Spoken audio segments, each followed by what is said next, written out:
Hey there, friends. So I was out on my morning hike this morning, listening to music on my excellent new earbuds.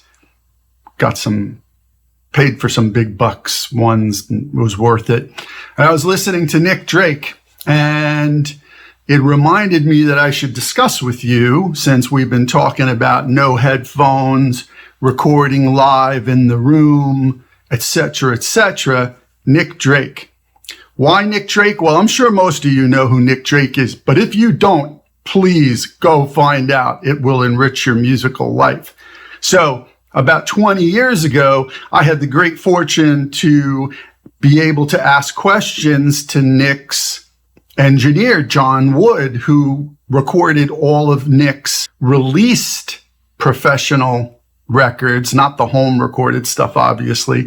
So John had recorded Nick every note of his professional released career while he was alive. And I said to him, okay, well, let's talk about guitars. And I said, there's been some debate on what guitar Nick used. And he's like, nope, Nick used that Guild M20 on every song of every record I ever recorded with him, except for one song when he borrowed Richard Thompson's Martin D28.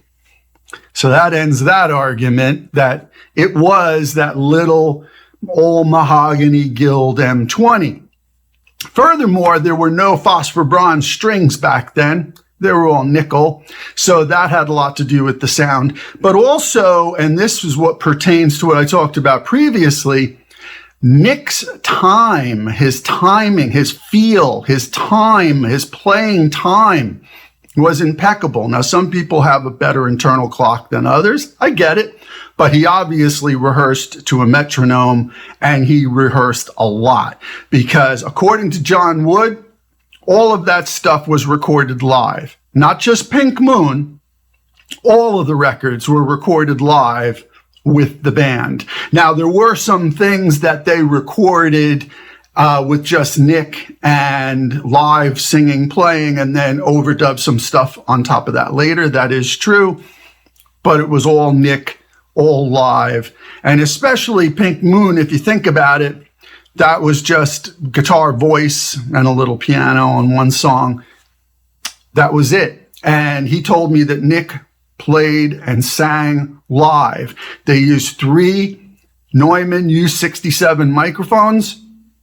2 of them were in figure of 8, so that when he sang, there would be a cancellation to the guitar and vice versa. Now, of course, you have to know what you're doing to mic this way, but you also got to know what you're doing to play and record this way so that you nail it every time and it's perfect. And Nick was perfect, but was it perfect, or did it just feel good?